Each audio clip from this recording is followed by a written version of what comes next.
Muito bem, vamos começar aí então mais uma aulinha, um mastermind aí, ok?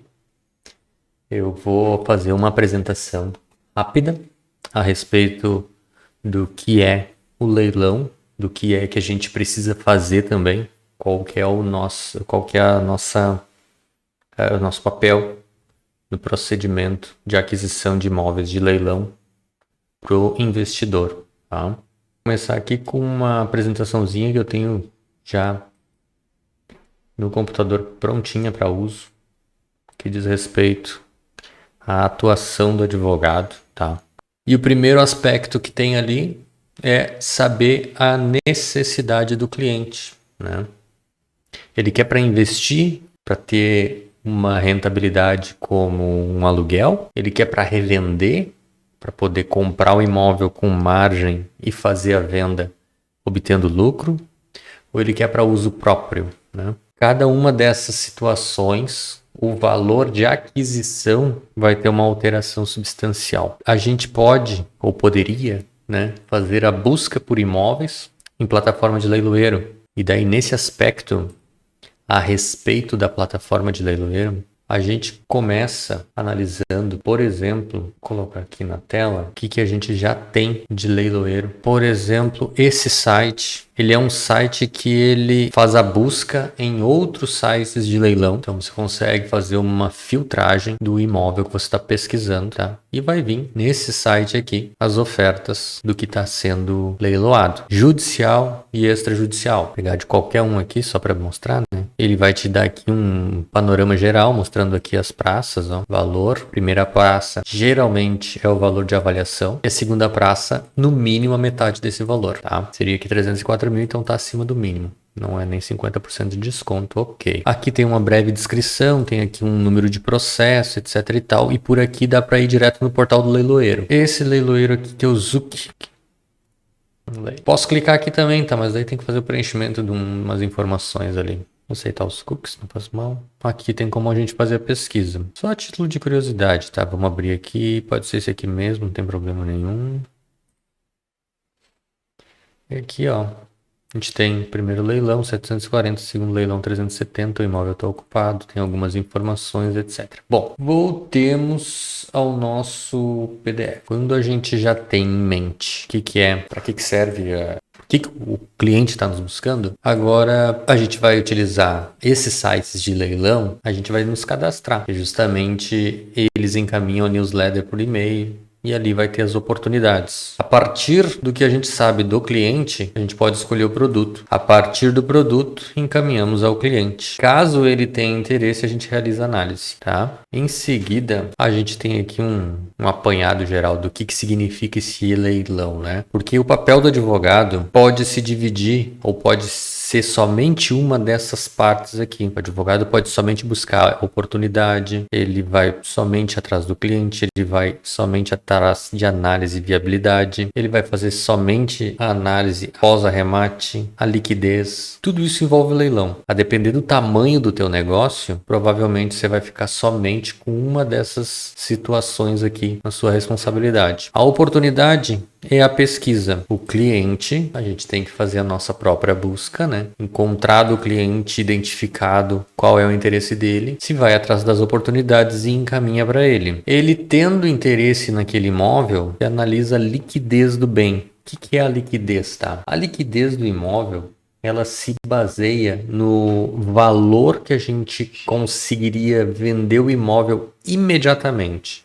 Comprado o imóvel, feito a emissão na posse, registrado, etc e tal. Quanto tempo eu vou demorar para vender esse imóvel? A gente tem como um padrão utilizar um tempo médio de pelo menos 12 meses para uma análise, para analisar a viabilidade desse negócio durante 12 meses com o imóvel na tua propriedade. Ele tem que te dar uma rentabilidade de no mínimo 30% durante esse ano. Então é aquela coisa, a gente vai fazer a arrematação, vai ter despesas, custos, etc e tal, e ele ainda assim ele tem que me dar 30% depois de 12 meses. Para mim, na nossa análise, que é aqui do escritório, qualquer coisa inferior a 30% em 12 meses já não é tão interessante. Porém, existem exceções. Mercado aquecido, uma boa oportunidade, uma margem pequena, mas um lucro grande, sabendo que vai ser fácil vender, de repente você já tem alguém para comprar esse imóvel lá na ponta, já sabe que está tendo uma demanda, está faltando imóvel para esse tipo de cliente, né? Talvez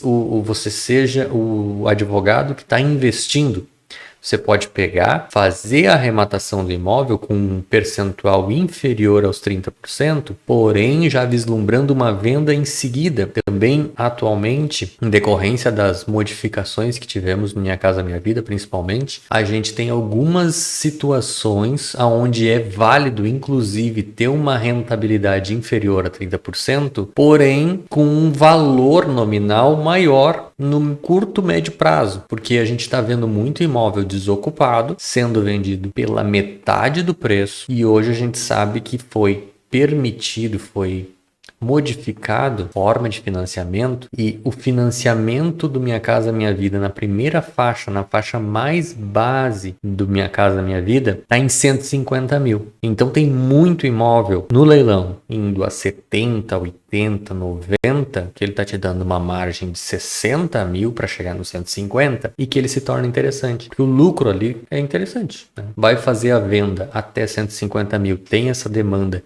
que ela tá surgindo a partir desse lançamento da Caixa. Tá surgindo essa demanda, tá valendo a pena fazer esse tipo de aquisição, apesar de não alcançar os 30% em alguns casos, tá? Não é sempre. Vai da análise de cada caso. Viabilidade. A viabilidade a gente analisa a partir do instante em que passe a análise documental do imóvel. Existem ali diversos procedimentos que devem ser adotados nessa análise desse imóvel. Então, a partir do momento em que a gente tem o cliente que está interessado no imóvel, encontrou a oportunidade, fez a análise de liquidez e está ok, chegou no patamar de entender a viabilidade daquele negócio. Ele tem dívida, o arrematante é responsável por essa dívida ou é o comitente vendedor. Aí, passado por todas essas etapas, a gente vai pro leilão. No leilão, havendo arrematação, a gente vai fazer os procedimentos seguintes, que é de ocupação do imóvel. Aqui novamente vai se falar em oportunidade com liquidez.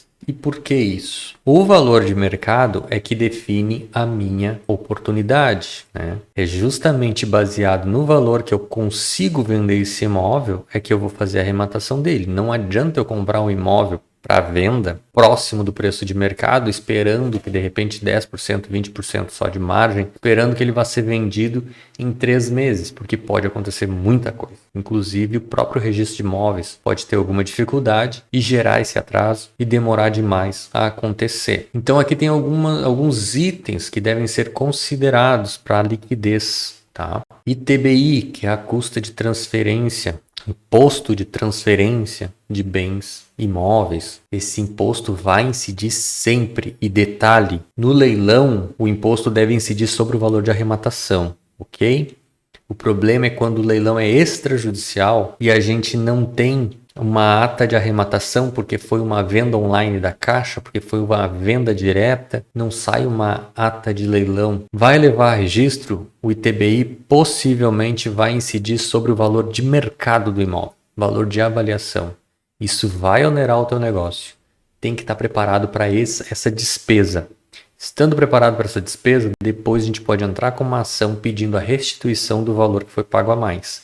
Existe também a possibilidade de entrar com uma ação antes de pagar. Porém, em alguns casos, a gente precisa analisar que isso pode causar um atraso que é mais prejudicial do que o benefício. Então, tudo aí é uma questão de verificação se a gente vai entrar com um mandado de segurança, que é a ferramenta adequada para antes de pagar e aguardar daí uma decisão de tela, etc. Pode levar ali 30 dias para sair. Ou se a gente vai fazer o pagamento, fazer logo o registro, depois entra com a ação e pede o reembolso do valor que foi pago a mais, tá? A devolução, a repetição do débito nesse caso. Baixa de gravames. A matrícula, na hora em que a gente faz a análise, vai constar ali os ônus incidentes daquele imóvel. Havendo muitos, é necessário também considerar custos para levantamento desse ônus. O arrematante é responsável pela regularização do imóvel. Então, havendo qualquer tipo de registro, averbação na matrícula que precise ser regularizado, é necessário considerar para efeitos também de aquisição. Responsabilidades de condomínio, IPTU e água. Existem leilões que eles entregam o imóvel livre de qualquer dívida, livre de qualquer ônus, livre de condomínio, livre de IPTU, livre de cobrança de água. E água não é todo lugar que vai ser cobrado do arrematante. Alguns estados estão cobrando dos arrematantes, outros estados estão repassando a conta da água que está em atraso para o antigo proprietário. Então, é necessário também fazer essa análise e incluir no preço de arrematação do imóvel. Daí, por exemplo, um imóvel de leilão judicial, ele pode ter custos relacionados a condomínio em atraso. Fazer o levantamento desses custos é super importante, porque isso vai garantir que não haja surpresas. Reforma, a gente não tem como fazer a visita no imóvel se ele estiver ocupado. Logo, inclusive, nem se sabe se vai precisar de reforma. Acontece que pode até mesmo o imóvel estar em bom estado, porém a pessoa na hora que sair, depredar o imóvel. E talvez não seja uma depredação por vontade dela, mas sim porque ela está tirando as coisas dela. Ela vai tirar móveis que estão presos na parede, móveis que ela considera como dela, né? Enfim, aquilo ali vai gerar a necessidade de uma reforma. Há situações diversas em que a gente recebe o imóvel sem pia do banheiro, porque lá tinha um conjunto novo, etc. E a pessoa tirou, sem a pia da cozinha, porque a pessoa mandou fazer uma pia de mármore caríssima e tirou. Faz parte do jogo. E não é o tipo de depredação voluntária, aquele tipo de depredação que gera uma indenização futura. A própria desocupação. A gente tem a necessidade, no meu cálculo, sempre vai ter o pior dos cenários, e nesse pior dos cenários eu vou incluir 2,5% que é de custas judiciais. Principalmente se o imóvel for do Rio Grande do Sul, onde as custas podem chegar a valores astronômicos, tá? Sempre baseado no valor do imóvel. Porém, no Rio Grande do Sul, o teto das custas está para lá de 200 mil. Pós-arremate, a projeção de custo. É a projeção daquilo que a gente vai ter de despesas para desocupar o imóvel. Caso aconteça, inclusive, uma desocupação amigável, pode ser que exista a necessidade ou a possibilidade de a gente só conseguir essa desocupação mediante uma contrapartida, né? Então a gente paga lá 1 mês de aluguel para a pessoa se mudar, mais o caminhão de mudança, 2 meses de aluguel, enfim. Tem também essa possibilidade. Comissão de leiloeiro. Sempre atentar para a comissão de leiloeiro que está constando no edital. Já vi comissão de 3%, de 5%, de 6% e de 10%. Tá? Já vi edital sem dizer qual é o valor da comissão e o leiloeiro estabelecer por conta própria. Acontece de tudo, tem que ficar atento a isso porque é um custo que deve ser considerado na arrematação do imóvel. E por fim, a assessoria jurídica, que no nosso caso varia. O tipo de assessoria que vai ser oferecida para o cliente sempre é um percentual sobre o valor do imóvel. E a assessoria também deve ser considerada para efeitos de aquisição do bem. Os tipos de leilão aqui que ele está considerando nessa apresentação, para leilões judiciais, tu tem uma aquisição originária ou derivada. O que é a diferença? A aquisição originária é aquela que te entrega o bem sem nenhum tipo de ônus. Aí, o valor que você paga para arrematar o imóvel, sobre ele subroga impostos, condomínio, água, que a gente viu, eventuais dívidas que possam incidir sobre aquele imóvel. E o imóvel chega para a pessoa livre de qualquer ônus, tá? A derivada são situações como de adjudicação, como de alienação direta. Esse daqui, nesse momento, a gente não vai ver porque é direcionado somente a leilão nesse momento. Porém, existe sim a possibilidade de comprar extrajudicial com ônus. Aqui a gente está mostrando uma apresentação de leilão judicial, porém o extrajudicial ele tem a possibilidade de lá no edital constar que existem sim despesas que serão suportadas pelo próprio arrematante. No leilão judicial, o juiz precisa atender a cada uma dessas etapas, tá? E agora aqui uma atenção especial. De onde é que surge o leilão? É de um credor buscando a quitação de um débito, tá? Então o credor indica lá o imóvel para penhora. Aí o imóvel é penhorado, é avaliado. A gente indica um leiloeiro. O leiloeiro vai fazer a avaliação do imóvel, vai expedir o edital. O edital vai ser homologado pelo juiz. Depois de homologado, vai ser publicado o edital. Desse edital publicado, é imprescindível que ocorra a intimação das partes, tá?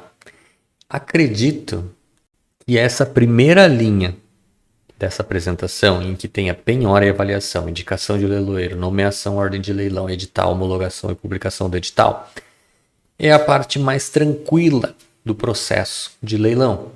E a gente vai ter que analisar, num processo judicial, todas essas etapas. A penhora e avaliação foi quando? Foi há 20 anos atrás. Essa penhora está defasada. O imóvel não pode ser leiloado pelo valor da avaliação, da avaliação que aconteceu há 20 anos atrás. É necessário fazer uma atualização dessa avaliação, solicitando uma nova avaliação. Tá? Pode acontecer de, no processo, a avaliação somente ter a atualização. Não vai ninguém lá no imóvel para ver o imóvel novamente, somente atualiza o valor de sei lá eu quanto tempo atrás. Se as partes não se manifestarem contrárias a isso, está aprovado. É desse jeito, perderam a oportunidade de solicitar uma nova avaliação para aumentar, diminuir o preço, enfim. Então aquele valor de avaliação é o primeiro leilão. Da indicação de leiloeiro, o credor é quem indica o leiloeiro. Ele pode indicar, não significa que o juiz vai aceitar, tá? Por que é importante indicar? Porque às vezes você sabe de um leiloeiro que tem uma dinâmica mais favorável para aquele tipo de imóvel. Um leiloeiro que só trabalha com imóvel rural, você não vai botar um apartamento ali, não vai ter muita gente interessada. Um leiloeiro que só trabalha com imóvel de alto padrão, você não vai colocar um imóvel de baixa renda. É o contrário também. O leiloeiro que trabalha com muito imóvel de até 500 mil, não adianta botar um imóvel de 10 milhões. Dificilmente ele vai ter demanda para isso. Indica o leiloeiro. Às vezes o juiz não vai aceitar, às vezes a cidade só tem um leiloeiro lá, enfim, vai acontecer de tudo. Ordem de leilão, nomeação, isso aqui é para dizer que vai sair o leilão. Após nomeado leiloeiro, ele tem que expedir o edital. Ele é quem elabora o edital com o valor do imóvel de avaliação, com o valor da primeira asta, com o valor da segunda asta. Ele é que tem que dar aquelas anotações lá no site que vão também estar no edital.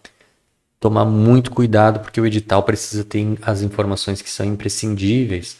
Tem vezes que a matrícula juntada no processo ela já está vencida, ela já tem mais de 6 meses. É uma matrícula que não serve para efeitos de a gente saber qual é que é a atual realidade daquele imóvel. Matrícula com até 30 dias é o adequado, tá? É o que a gente precisa. Então, se a matrícula tem mais de 30 dias, já começa a suspeitar, já começa a ficar com a pulga atrás da orelha. Se tem 6 meses para frente, nem vale mais. É necessário fazer a análise, fazer a busca de uma matrícula atualizada. E obrigação do leiloeiro ter essa matrícula atualizada, principalmente se alguma averbação foi feita nela. Se houve algum tipo de averbação, precisa constar no edital. A averbação está na matrícula? Deve constar no edital. Um outro credor fez uma penhora naquela mesma matrícula? Deve constar no edital. Muito cuidado, porque esse outro credor ele pode ter preferência de crédito, como um débito condominial. O que é importante saber já sobre preferência de crédito? Condomínio, sempre em primeiro lugar, somente perde para impostos, tá? Então vai vir a União cobrando impostos, o município cobrando impostos e depois vem o condomínio. Se você tem lá uma averbação de algum tipo de penhora naquele imóvel, deve constar no edital. pode se tornar nulo porque quem está arrematando o imóvel não tinha informação lá no edital da forma correta. Ela pode discutir, porém, geralmente os editais vêm dizendo que é responsabilidade do arrematante se certificar das informações. Então, é algo assim que fica mais na nossa responsabilidade, por isso que a gente faz essa análise. Homologado o edital, ele vai para a publicação é 5 dias. Não sei por que tem essa informação ali, mas é necessário que a intimação das partes ocorra pelo menos 5 dias antes do edital. Tá? E quem é o responsável pela intimação das partes? O leiloeiro também. Tá?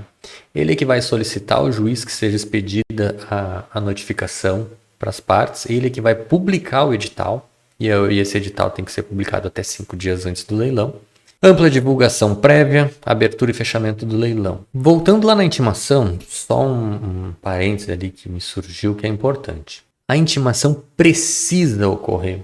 Se a parte está sendo representada no processo, a intimação vai ser por meio do advogado. Se a parte não foi representada, se o devedor já morreu, precisa cadastrar a sucessão. Se a parte não for notificada a respeito do leilão, ele é inválido, ele é nulo. Esse leilão não vai ter validade. Existem hipóteses em que a gente até mesmo corre esse risco. Tá? A gente coloca para o cliente decide. E ele opta por correr esse risco porque é um leilão vantajoso. É uma escolha própria. E ele sabe do risco que está correndo e a gente vai ter que trabalhar para fazer com que esse leilão tenha validade. Então, ampla divulgação, abertura e fechamento do leilão. Isso daqui são as informações que precisam constar no site do leiloeiro e no edital. A partir da arrematação, maior lance leva. Importante saber, no leilão judicial, tá? Tenta que isso daqui que está sendo apresentado na tela é de leilão judicial. No leilão judicial, a arrematação vai ser sempre para o maior valor à vista, tá? E se for parcelado, por mais que o valor parcelado seja maior, o à vista ele fica como prioritário. Ele tem a prioridade, tá? Então é muito cuidado na hora de lançar no leilão, porque se já tem qualquer lance à vista, esse lance já garantiu que ninguém pode fazer parcelado. Se não tem nenhum à vista, faz a tua proposta parcelada. Se for aceita pelo juízo, vai ser arrematado. Se houverem 2 propostas à vista parceladas, tá? Vale a maior. Se houverem 2 propostas parceladas de igual valor, vale aquele que fez a proposta primeiro. Vencido o leilão, arrematado em até 2 dias ou 3 dias, 48 horas ou 72 horas. É isso que vai constar lá no teu edital e ele vai te dizer qual é o prazo para expedição do auto de arrematação. É também no auto de arrematação, no ato da expedição do auto de arrematação, que você já deve ter pago a comissão de leiloeiro, que geralmente é 5%, e a entrada do valor parcelado, a entrada do financiamento ou a totalidade do valor, se o lance for à vista. Tá? Em casos em que há parcelamento, tá? Parcelamento que é diferente de financiamento, parcelamento legal se dá em 25% de entrada e o restante em parcelas em até 30 vezes. Ok?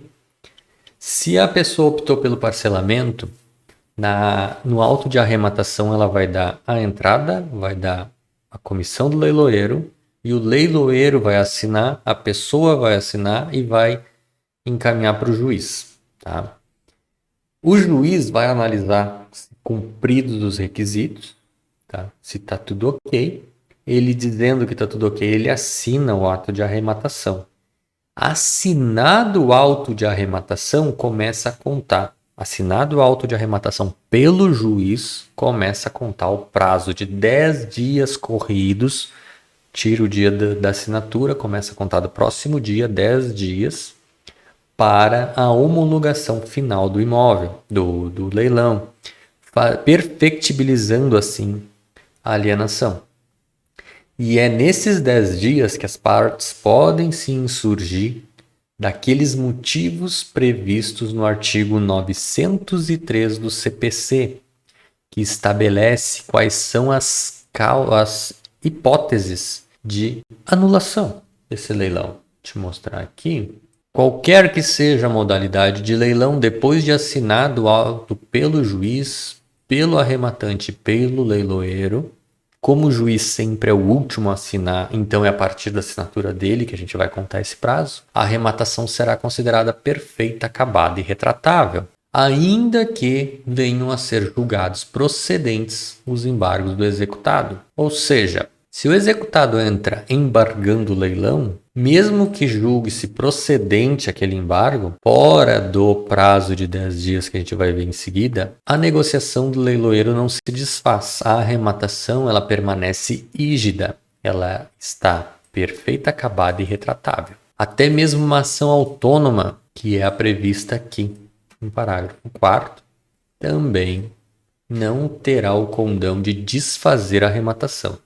Ou seja, a lei nos diz que somente nos 10 dias seguintes à assinatura do auto de arrematação por esses 3 atores é que haverá a possibilidade do leilão ser desfeito. Depois disso, não existe mais essa possibilidade. E o parágrafo 1º diz que ressalvadas outras situações, a arrematação poderá ser, no entanto, invalidada quando o preço for vil, considerada ineficaz se não observado o disposto no artigo 804, que diz respeito às notificações, e resolvida se o arrematante não pagar. Parágrafo 2º, o juiz decidirá acerca das situações referidas no parágrafo 1º, se for provocado em até 10 dias após o aperfeiçoamento, e o aperfeiçoamento se dá com a assinatura desses 3 atores, por isso que a gente conta 10 dias. Passado o prazo do parágrafo 2º, não havendo alegação de qualquer situação do parágrafo 1º, vai ser expedida a carta de arrematação, tá? E essa carta ela é levada a registro no registro de imóveis, na matrícula do imóvel, para fins de transferência de propriedade. Nesse caso, dizer transferência de propriedade é um equívoco, porque não há transferência, é uma aquisição originária. Então a propriedade vai ser propriedade do arrematante a partir da carta de arrematação. E, sendo o imóvel ocupado, a ordem de entrega ou mandado de emissão na posse. A ordem de entrega se o imóvel está desocupado, mandado de emissão na posse se ele estiver ocupado. Aliás, ordem de entrega se for um objeto móvel. E mandado de emissão na posse, se ele estiver ocupado ou desocupado. Tá? Parágrafo 4º. Após a expedição da carta de arrematação ou da ordem de entrega, a invalidação da arrematação poderá ser pleiteada por ação autônoma em cujo processo o arrematante figurará como litisconsorte necessário. Nosso escritório que trabalha com um projeto de contrato em que um percentual do valor do imóvel é destinado a nós. A gente ampara o arrematante, inclusive na possibilidade de haver um processo contra ele posterior à aquisição. O nosso prazo de representação é de 24 meses após o leilão. Corrido o leilão, 24 meses, durante 24 meses. Qualquer ação que for promovida contra o nosso cliente, nós iremos representar ele. Porém, mesmo que julgado procedente essa ação, diz o caput que não irá ocorrer a evicção, não poderá ser desfeita a arrematação. Não é o que a jurisprudência entende. Existem juízes que entendem que deve sim desfazer. O arrematante pode desistir da arrematação e o depósito do valor vai ser imediatamente devolvido se, nos 10 dias seguintes, verificar ônus real ou gravame não mencionado no edital, que é aquela situação da matrícula que é muito antiga e não havia informado de repente uma penhora, um gravame qualquer, alguma informação não constava no edital. Lembrando que isso para imóveis de leilão judicial. No extrajudicial, essa regra ela é mitigada. Também se, antes de expedida a carta ou a ordem de entrega, o executado alegar alguma das situações previstas no parágrafo 1º. O que isso significa? Se, naqueles primeiros 10 dias, a parte executada se insurgir por alguns dos motivos que estão no parágrafo 1º, o arrematante pode desistir. Ele não quer entrar nessa briga. Ele quer, olha, se vão começar a discutir aí se é preço vil ou não e eu vou ficar sem meu imóvel durante sei lá quanto tempo, eu desisto da arrematação e está tudo bem. Uma vez citado para responder à ação autônoma, desde que apresente a desistência no prazo de que dispõe para responder essa ação, também a possibilidade de o arrematante desistir da arrematação se, quando ele for citado por conta dessa ação do parágrafo 4º, ele achar que não é um bom negócio continuar com o imóvel, ele pode desistir. E aqui, por fim, isso aqui, inclusive, a gente vê muito em edital, é a ata tentatória de dignidade, a suscitação infundada de vício com o objetivo de ensejar a desistência do arrematante.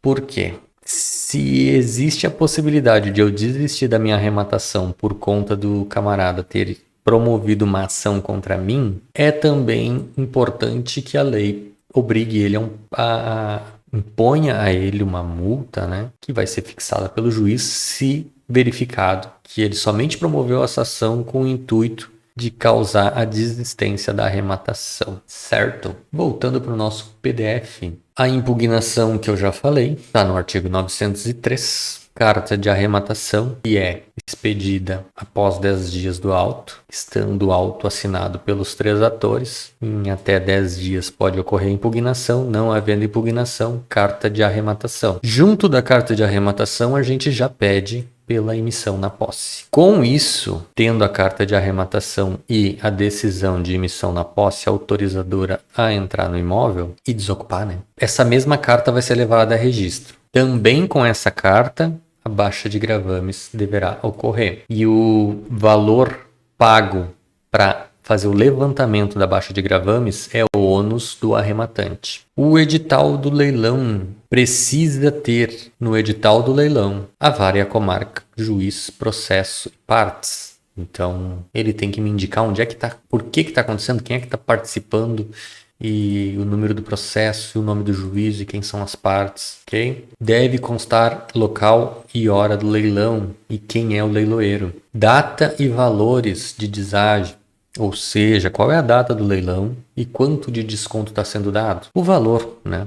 Não precisa exatamente ter um percentual ali determinado. A descrição do bem, geralmente a cópia fiel da matrícula. Não tem uma descrição muito detalhada como a gente gostaria. Aqui os gravames e demais ônus, tá? Responsabilidades e informação de recuso pendente. Então, aquilo tudo que já foi dito precisa constar no edital os gravames. Se qualquer um desses itens não houver no edital, poderá, inclusive, ser anulado esse leilão, retornando ao juiz para que ele faça um novo edital, uma nova publicação, gerará despesas para o leiloeiro e um novo leilão terá que acontecer. A publicação deve acontecer 5 dias antes do leilão, no mínimo, tá? E a intimação também. Aí a gente tem que tomar cuidado com os prazos de intimação por meio de advogado. Porque o sistema eletrônico ele leva 10 dias para intimar o advogado. Se o leilão vai acontecer em 5, o advogado não vai nem saber desse leilão. É nulo. A intimação deve acontecer ao executado por meio do seu advogado. E se ele não tiver advogado, por carta registrada, mandado, edital ou outro meio idôneo. Muito se usa do edital.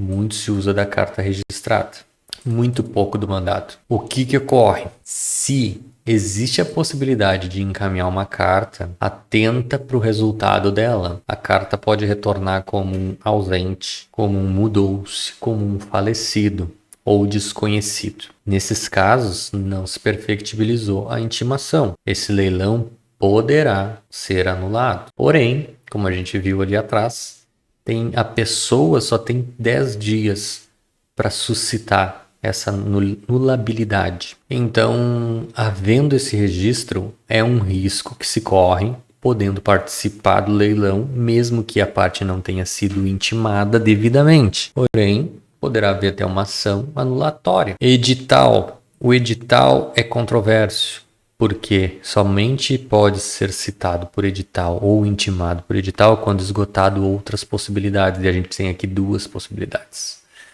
Então é importante tomar cuidado com isso. O edital ele é a exceção da regra. O coproprietário do bem divisível do qual tenha sido penhorada fração ideal. Como isso acontece?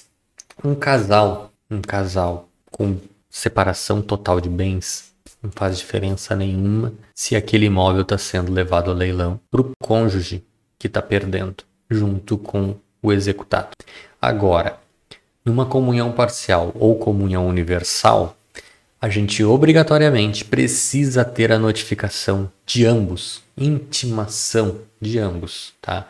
Vai sair carta registrada para cada um deles, tá? Se houver o mandado tem que ser para os dois. O oficial tem que certificar a aceitação, a intimação dos dois. O titular de usufruto, uso, habitação, enfeiteus, direito de superfície, concessão de uso especial para fins de moradia ou concessão de direito rural real de uso, quando a penhora recair sobre bem gravado com tais direitos reais. Então, se o imóvel tem uma hipoteca, se o imóvel tem um usufruto vitalício, se o imóvel tem uma alienação fiduciária e ele está sendo levado a leilão por conta de um cheque que não compensou, a obrigação do credor fazer a notificação de quem tem direito real sobre esse imóvel. O proprietário do terreno submetido ao regime de direito de superfície, epiteus e concessão de uso especial para fins de moradia ou concessão de direito real quando a penhora recair sobre tais direitos reais. É quase a mesma coisa. Pode ser, inclusive, aquela situação em que há um contrato de arrendamento rural, por exemplo. Essa pessoa tem que saber a respeito desse leilão. O locatário, se tiver registrado na matrícula, também. Credor pignoratício, hipotecário, anticrédito fiduciário ou com penhora anteriormente averbada. A mesma coisa, tá? Que é o credor, ele precisa ser citado também, ele precisa ser intimado. O promitente comprador também precisa ser intimado se a promessa de compra e venda foi registrada na matrícula. Veja que importante. Sempre é necessário que haja publicidade do ato. A gente não tem como adivinhar a respeito de uma promessa de compra e venda que não foi levada a registro. Porém, a segurança jurídica no Brasil é zero e existem hipóteses infinitas em que a jurisprudência entende que por mais que tenha ocorrido um contrato de compra e venda particular não estando averbado na matrícula, etc e tal, isso ainda pode ser motivo para anulação de um leilão, inclusive após aqueles 10 dias que diz a lei que não poderia acontecer. Perfectibilizado o leilão, daqui 2 anos eu estou dentro do imóvel, chega lá o promitente comprador dizendo que, poxa, tu vê há 10 anos atrás fez esse contrato aqui, o imóvel é meu. E a justiça diz que tá ok, vamos desfazer o negócio. O promitente vendedor, a União, Estado, Município, no caso de alienação de bem tombado. Não é necessário fazer essa intimação se não for um bem tombado. Porém, é importante atentar às certidões. Por quê? Se existe impostos que estão recaindo sobre esse imóvel, vai ser... É importante que a gente faça a intimação do ente público para que ele esteja no processo. Nesse caso, assim, como a gente está trabalhando para o arrematante, geralmente, dificilmente nós vamos fazer isso. Mas o credor, na qualidade de credor, por cautela, ele deve solicitar essa intimação. Porque se houver impostos devidos, precisa se subrogar no preço. Precisa garantir o valor da União, do Estado ou do município antes de me pagar, quando eu sou o credor. Prazo de impugnação do edital. O edital foi publicado. 5 dias para publicação, para impugnação. Quem pode participar do leilão? Tutores, curadores, testamenteiros, administradores, liquidantes quanto aos bens confiados da sua guarda e a sua responsabilidade, mandatários quanto aos bens de cuja administração ou alienação estejam encarregados. O juiz membro, só uma observação aqui, essas informações que estão na tela são as exceções, tá? Deixa eu colocar aqui novamente a leitura da nossa lei, que é: podem oferecer lances com exceção. Daí as exceções são aquelas ali. Voltamos às nossas exceções: o juiz, o membro do Ministério Público, Defensoria Pública, escrivão, chefe de secretaria, etc. e tal. Servidores públicos em geral, quanto aos bens ou aos direitos da pessoa jurídica que servirem, ou seja, quando eles estão na administração direta ou indireta, o servidor público não poderá participar da arrematação.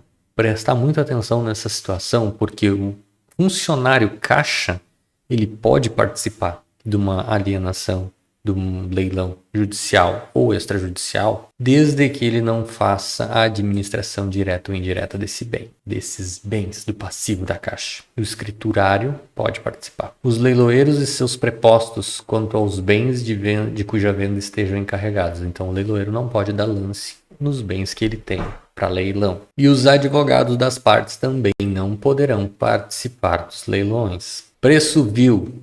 Quando é que se considera preço vil? É o preço inferior ao mínimo estipulado pelo juiz. Não é o preço de avaliação, não é o preço de mercado, não é o preço que eu acho que vale o meu imóvel. Não.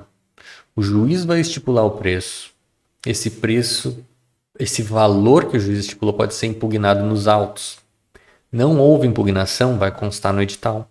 Constou no edital é o preço do imóvel, aquilo que a gente tinha comentado lá atrás, que pode o imóvel estar com valor defasado, tá? Se o imóvel estava com valor defasado lá atrás, o credor não fez a solicitação de atualização, não houve uma nova avaliação e permaneceu aquele valor lá atrás, esse sim pode ser impugnado, porque não houve atualização. Desde que algumas hipóteses ali, o credor não está sendo representado, né, ele não foi localizado, ele não foi devidamente intimado, porque tem muito processo de leilão que você vai ver, ele correu toda a vida a revelia, não havia ninguém acompanhando aquele processo, a pessoa perdeu o imóvel e nem sabe. Então, se o credor não tomar esses cuidados, a gente, na hora de analisar um processo que está levando o imóvel ao leilão, tem que atentar a esses detalhes. Quando o bem for do menor, valor mínimo de deságio é de 80%. O magistrado pode deliberar valor inferior?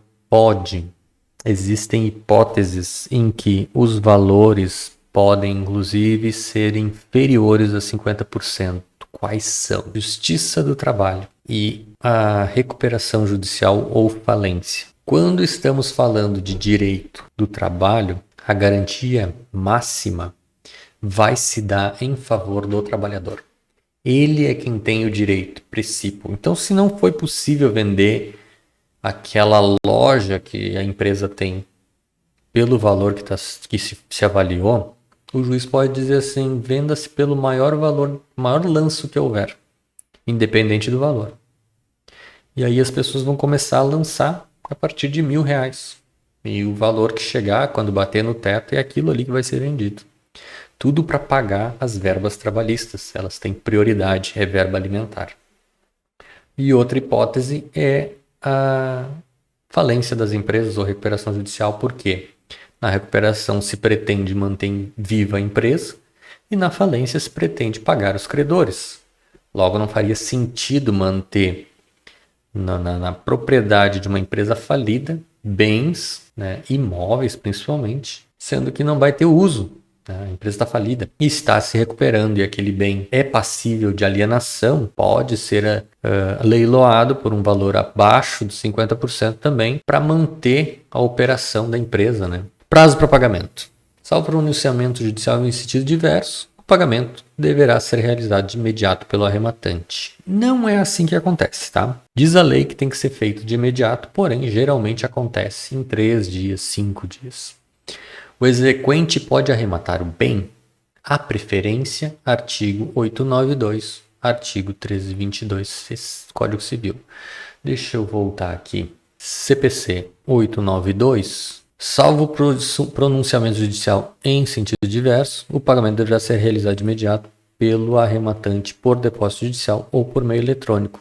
Se o exequente arrematar os bens e for o único credor, não estará obrigado a exibir o preço, mas, se o valor dos bens exceder ao seu crédito, depositará em até 3 dias a diferença, sob pena de se tornar sem efeito a arrematação. Se houver mais de um pretendente, proceder-se-á entre eles a licitação, e no caso de igualdade de oferta, terá preferência o cônjuge, o companheiro, o descendente ou o ascendente do executado, nessa ordem. Tá? Então eles têm preferência. Se essas pessoas aqui já têm algum direito sobre aquele imóvel, né? Elas têm preferência e podem arrematar o cônjuge, o companheiro, o filho, pai, mãe, tio, por aí afora. No caso de leilão de bem tombado, a União, Estado e Município terão nessa ordem direito de preferência de arrematação. Mesma coisa, se o imóvel é tombado e está indo a leilão, pode ser que um dos entes públicos queira o bem. Tá? Vamos ver agora. É reservado ao coproprietário ou ao cônjuge não executado a preferência na arrematação de bem em igualdade de condições. 1322. Quando a coisa for indivisível e os consortes não quiserem adjudicá-la a um só, indenizando os outros, será vendido e repartido apurado. Olha que interessante. Muito se pergunta a respeito disso. Um imóvel onde a pessoa faleceu e deixou herdeiros. Os herdeiros estão ali, digamos que entre 10. Cada um tem uma fração, tem 1/10 daquele bem. Um desses herdeiros é executado. E ele tem direito a 1/10 de uma fazenda que vale 50 milhões. Posso penhorar esse 1/10 da fazenda. Só que os consortes, os outros 9, podem adjudicá-la a uma só pessoa, podendo pagar a parte que caberia àquele que está sendo executado. E com esse valor depositado em juízo, pagar o crédito de quem está cobrando. Caso contrário, quando a coisa for indivisível, como é nesse caso, será feita a alienação, será indenizado os outros 9 com o que sobrar da indenização e a gente comprou o imóvel inteiro, porque 1/10 dele era de um devedor. Se nenhum dos condôminos tem benfeitorias na coisa comum e participam todos do condomínio em partes iguais, realizar-se-á licitação entre estranhos e antes de adjudicada a coisa, aquele que ofereceu maior lanço. Proceder-se-á a licitação entre os condomínios, a fim de que a coisa seja adjudicada a quem afinal oferecer melhor lanço, preferindo, em condições iguais, o condomínio ao estranho. Quem é consorte, quem faz parte do condomínio tem preferência. Bem na integralidade, ainda que a penhora foi de cota parte. A gente arrematou uma cota parte, mas compramos a integralidade, tá? Então, por mais que a pessoa seja ali somente dona de 1/10, a gente está comprando o todo. Não será levado a efeito expropriação por preço inferior ao da avaliação, no qual o valor auferido seja incapaz de garantir ao coproprietário cônjuge alheio à execução o correspondente à sua cota parte calculado sobre o valor de avaliação. O que isso significa? Não vai ter expropriação, não vai ser homologado o leilão se o valor auferido for incapaz de oferecer ao coproprietário a parte que lhe cabe. Pense que um imóvel de 300 mil reais, tá, em que o casal é proprietário, a dívida é de 50 mil. Então o coproprietário tem 150. Ele não tem muito valor. E esse imóvel foi vendido a 200. Paga-se a dívida e os 150 para coproprietário. Tá ok, tudo certo. Agora, se foi vendido a 100 mil, paga-se 50 mil de dívida e vai sobrar 50 para o coproprietário? Aí não pode. Aqui os arrematantes são coproprietários dos lotes. Um texto de exemplo. Se houver diversos bens, haverá preferência na arrematação àquele que arrematar em conjunto. Isso é interessante.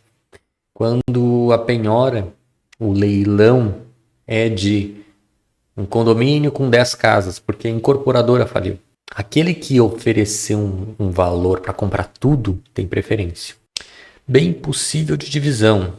Quando é possível, a pedido executado poderá requerer a alienação em parte, desde que seja suficiente para o exequente o recebimento de tais valores, ou seja, o executado é dono de um prédio. Ele tem 20 unidades nesse prédio, 20 apartamentos. A execução penhora o prédio inteiro.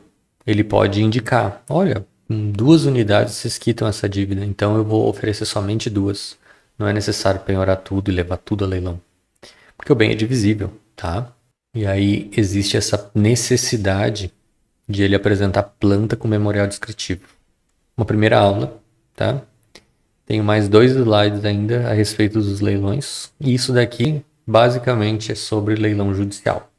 Para a próxima, eu encaminho mais material.